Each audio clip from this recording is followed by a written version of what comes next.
Ang kwento ay nangyayari sa hilagang kanlurang rehiyon ng kaharian ng Clay, kung saan ang ating bida, si Noor, ay masigasig na naghahanda ng gamot para sa kanyang may sakit na ina.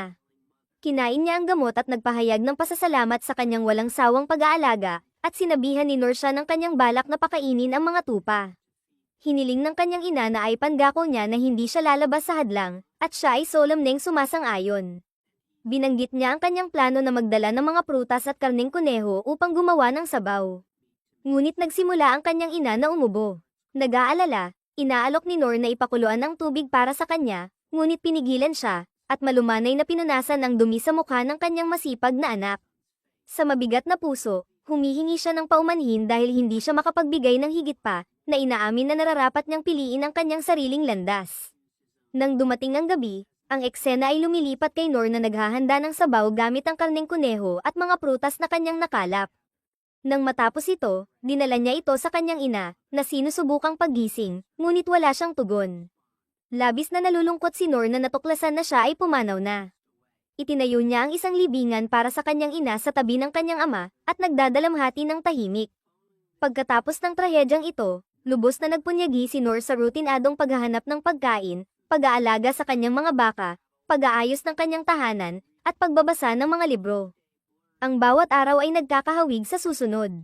Puno ng mga solong gawain, na nagpapaabot sa kanya ng malungkot na pag-iisa sa kakulangan ng trabaho. Isang araw, natagpuan ni Noor ang isang lumang aklat sa kanyang bahay. Habang binabasa niya ito, naalala niya na ito ang parehong aklat na binabasa ng kanyang ama sa kanya noong siya ay bata pa. Ikinwento ng kanyang ama ang mga kwento tungkol sa mga adventurer, na nagpapasok sa kanya ng kasiyahan sa kanilang mga banal na gawa. Ikinwento niya ang mga kwento ng mga adventurer na nagtataas ng mga sumpa na naghahanto-hunt sa mga kagubatan. Nagmamaster ng mahika upang maging makapangyarihang mga salamangkero, na nagkakaisa upang talunin ang mga napakalaking monster, at maging ang pagkuha ng isang panacuring elixir mula sa espiritu ng hari. Ano man ang mga krisis na kanilang kinakaharap, ang mga adventurer na ito ay palaging nagsisikap na protektahan ang mga mahihina, pangalagaan ang kanilang mga kasamahan, at talunin ang kasamaan. Ang batang si Noor ay nahumaling at walang humpay na hinihiling sa kanyang ama ng higit pang mga kwento. Sa kasalukuyan, naalala ni Noor ang mga salita ng kanyang ina na ipinapayo sa kanya na pumili ng kanyang sariling landas sa buhay, at iniisip niya ang maging isang adventurer. Kinabukasan, inihanda niya ang sapat na pagkain para sa kanyang mga baka at nagpaalam sa mga libingan ng kanyang mga magulang. Ipinahayag niya na siya ay magsisimula ng kanyang unang paglalakbay patungo sa syudad upang harapin ang buhay bilang isang adventurer. May halong pagkatakot at pagtitiyaga, sinagupa niya ang hadlang na nakapalibot sa kanyang tahanan. Matapos ang ilang araw ng paglalakbay mag-isa, umabot siya sa syudad. Pagdating niya, lumapit siya sa mga bantay sa gate upang magtanong ng direksyon patungo sa guild, at sila ay mabait na ituro ang tamang direksyon.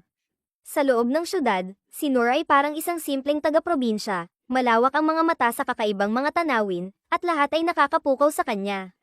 Pagkatapos, pumunta siya sa Adventurers Guild, kung saan ang guildmaster ay unang sinubukang palayasin siya, na sinasabi na ito ay hindi lugar para sa mga bata.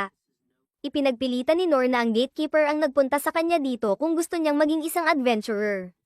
Ang guildmaster ay sumagot sa pag-iingat sa kanya laban sa ganitong reckless na desisyon, na iminumungkahi na ang kanyang mga magulang ay mag-aalala. Malungkot na ipinaalam ni Noor na pareho nang namatay ang kanyang mga magulang. Kapag tinanong ang kanyang pangalan, ipinresenta niya ang kanyang sarili. Ang guildmaster ay nagpayo na kung gusto ni Noor maging isang adventurer, dapat siyang magsimula sa pag-aaral sa training school. Kahit na baka mahirapan siyang makasabay dahil wala pa silang ganitong kabataan na kandidato. Tinanong ni Noor ang tungkol sa training school, at ipinapaliwanag ng guildmaster na ang lahat ng nais maging miyembro ng Royal Capital's Adventurers Guild ay dapat pumili ng training school. Doon, pipiliin ni Noor ang kanyang adventurer class at tatanggap ng pagsasanay, upang makakuha ng mga mahalagang kasanayan na kailangan upang maging isang adventurer. Bilang isang simpleng batang taga-probinsya, wala si Noor alam tungkol sa mga kasanayang ito, kaya ipinapaliwanag ng guildmaster na ibig sabihin niya ay mga teknika sa pagtatagisan, panggagamot, at iba pang kakayahan. Ito ay nakapukaw sa aspirasyon ni Noor, at lumipat ang eksena kay Noor sa isang paaralan ng mga swordsman. Iniisip niya ang sarili na maging isang bayani na kayang patayin ng isang dragon na kasing laki ng isang bundok sa isang bagsak. Masigasig na nag-ensayo si Noor sa pagtatagisan, nakatingin ng masama habang ang kanyang mga kapwa mag-aaral ay nagsisimulang magpakita ng kanilang mga kakayahan sa pagtatagisan. Lumipas ang ilang buwan, at habang nakapagtamo na ng ilang kakayahan sa pagtatagisan ng lahat ng iba, si Noor ay hindi gaanong umunlad. Patuloy siyang nag-ensayo, ngunit sinabihan siya ng kanyang guro na tumigil. Nais ni Noor na ipagpatuloy, ngunit ipinagutos ng guro na sayang lang ang oras, na tinawag siyang walang talento. Sinabi niya na ang natutunan lamang ni Noor ay ang pagsagip sa lahat ng panahon na nandoon siya, at iminungkahi na baka mas mainam para kay Noor na siyasatin ng iba pang mga landas. Dahil maaaring ang iba pang mga paaralan ng pagsasanay ay makatuklasan ang kanyang potensyal. Nagrehistro siya sa paaralan ng mga mandirigma, naiisip ang kabayanihan ng pagtayo sa unahan at pagtatanggol sa kanyang mga kasama. Kahit na dumaan siya sa masidhing pagsasanay, wala siyang makabuluhang pagunlad. Pagkalipas ng ilang buwan, inabisuhan siya ng kanyang guro na mag-quit, na nagsasabi na ang naabot niya lamang ay ang pagpapalakas ng kanyang pisikal na lakas. Ipinaalam ng guro na ang pagpapatuloy sa landas na ito ay maaaring magresulta lamang sa pinsala. Hindi napigilan si Noor, at pumunta siya sa paaralan ng mga mangangaso, ngunit hindi rin siya nagtagumpay doon. Ipinaalam sa kanya ng kanyang guro na siya ay kulang sa kakayahan sa paghawak ng mga delikadong kagamitan tulad ng mga pana. Pagkatapos, sinubukan niya ang paaralan ng mga manggagamot, ngunit matapos ang masidhing pagsasanay, ang tanging nagawa niya lamang ay ang isang malakas na apoy, na kaya lamang magpailaw ng isang kandila. Sinubukan niya rin ang paaralan ng mga magnanakaw. Ngunit kahit na may malaking pagsisikap, nahirapan siya sa pagkalis ng mga bitag, pagbukas ng mga kandado, at pagtuklas ng mga presensya, na humantong sa isa pang pag-alis. Huling sinubukan niya ang paaralan ng mga manggagamot, ngunit hindi rin gumanda ang kanyang kapalaran. Pagkalipas ng ilang buwan ng pagsasanay, naabot niya lamang ang pag-aaral ng Low Hill, na hindi sapat para gamutin ang higit pa sa maliliit na galis. Bumalik siya sa guild, nalulungkot, at ang guildmaster ay nagulat na malaman na si Noor ay hindi nakapagtamo ng anumang kasanayan kahit na ilang buwan na ang nakakalipas. Sinabi ng guildmaster sa kanya nang direkta na siya ay walang kakayahan upang maging isang adventurer, na humantong kay Noor na umalis sa syudad ng may kalungkutan. Bumalik siya sa kanyang tahanan, at ibinahagi niya sa mga libingan ng kanyang mga magulang na siya ay walang talento para sa pag-a-adventure, ngunit ipinapangako niya na hindi siya susuko. Determinado, nagpasya siya na magsikap ng higit kaysa sa sinuman at gumawa siya ng isang kahoy na espada. Naalala niya ang mga salita ng kanyang guro sa espada na ang kanyang isang kasanayan ay maaaring umunlad kung patuloy niyang huhuberin ito. Kaya nakatuon si Noor sa pagsasanay ng kanyang parry skill. Inilaan niya ang sarili sa pagpapahusay ng natatanging kakayahang ito, na nag-ensayo ng walang tigil araw at gabi. Lumipas ang isang taon, at napaunlad ni Noor ang kanyang kasanayan sa parry hanggang sa kaya niya ng ay parada ang 10 na mga espada ng sabay-sabay. Kahit na hindi niya nakuha ang anumang bagong kasanayan, nakakaramdam siya na may progreso siya. Lumipas ang 3 taon pa, at ang kasanayan ni Noor sa parry ay umabot sa antas na kaya niya ng ay parada ang 100 na mga espada ng sabay-sabay.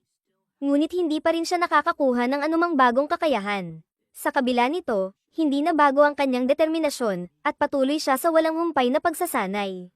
Sobrang matindi ang kanyang dedikasyon hanggang sa siya pa nga ay nagputol ng kanyang kahoy na espada, at ginagamit ang kanyang kasanayan sa Low Hill upang gumaling ang kanyang mga sugat. Pagkalipas ng 10 taon pa, kayang ni Noor ay parada ang 1,000 ng mga espada ng sabay-sabay. Habang nagmumuni-muni siya sa kanyang paglalakbay, na-realize niya na hindi niya nalagpasan ng anumang araw ng pagsasanay sa nakalipas na 14 na taon, ngunit hindi pa rin siya nakakakuha ng anumang bagong kasanayan. Kinabukasan, nagpasya si Noor na bumalik sa syudad, at lumipat ang eksena sa kanya sa Adventurers Guild. Sinuri ng staff member ang kanyang mga kakayahan, at nabanggit niya na mayroon siyang parry, physical enhancement, stone throw, feather step, tiny flame, at low heel. Tinanong niya kung talagang gustong magparehistro ni Noor sa mga simpleng kasanayang ito. At inilahad ang sistema ng training school na maaaring mapabuti ang kanyang kakayahan. Ngunit ipinapaliwanag ni Noor na nagsanay na siya sa lahat ng mga ito. Naguluhan ang staff member sa kanyang tugon. Na-realize ni Noor na hindi siya maaaring maging miyembro ng guild, kaya naisip niya kung mayroon bang paraan para siya maging miyembro. Sa ganitong sandali, dumating ang guildmaster at nahirapan siyang makilala ang matandang si Noor, ngunit nakita niya ito pagkatapos ng malapit na pagtingin. Inilahad ni Noor ang kanyang mga taon ng walang humpay na pagsasanay, at nagulat ang guildmaster na ang tanging nakamit lamang niya ay ang kaunting pagpapahusay sa kanyang kasanayan sa parry. Ang Guildmaster ay pagkatapos ay ipaliwanag ang sistema ng ranggo para sa mga adventurer na naglalaro mula sa S hanggang E, kung saan ang E ay ang pinakamahina. Upang magparehistro bilang isang E-rank na adventurer, kailangan mong magkaroon ng kahit isang kapaki-pakinabang na kasanayan, ngunit si Noor ay wala kahit isa. Nararamdaman ni Noor na maaaring oras na upang iwan ang kanyang pangarap, ngunit ipinaalam ng Guildmaster na may mas mababang ranggo na kilala bilang F. Ikinagalak ni Noor na malaman na maaari siyang sumali sa guild bilang isang F-rank na adventurer, bagaman may ilang kondisyon na itinatakda ng Guildmaster. Sinabihan niya si Noor na bilang isang F-rank na adventurer, hindi siya pahihintulutan na kumuha ng mga trabaho sa paghahanap o pangungulekta sa labas ng lungsod at magiging pabalik-balik lamang sa mga maliit na trabaho sa loob ng mga hangganan ng lungsod. Sinabi ng Guildmaster na ang ranggo na ito ay dinisenyo para sa mga pulubi upang kumita ng kanilang pagkain, na nagdududa na interesado si Noor. Gayunpaman, buong sigla na sumasang-ayon si Noor na sumali bilang isang F-rank na adventurer.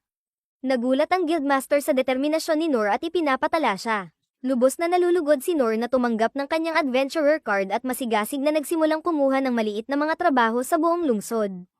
Isa-isa niyang nakukumpleto ang mga ito, na umaasa sa kanyang mga makamoda na kasanayan, habang patuloy na nagpapatuloy sa kanyang pagsasanay sa espada.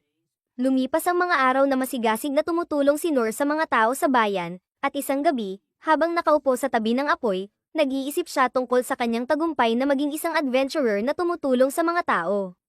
Tinanggap niya na ang pagnanais ng anumang higit pa dito ay imposible sa kasalukuyang kakayahan niya at nanatili siyang kontento sa kanyang mga gawain sa lungsod. Isang araw, tinulungan ni Noor ang isang matandang babae na linisin ang kanyang mga drainage, at ipinahayag niya ang kanyang pasasalamat sa patuloy na tulong ni Noor.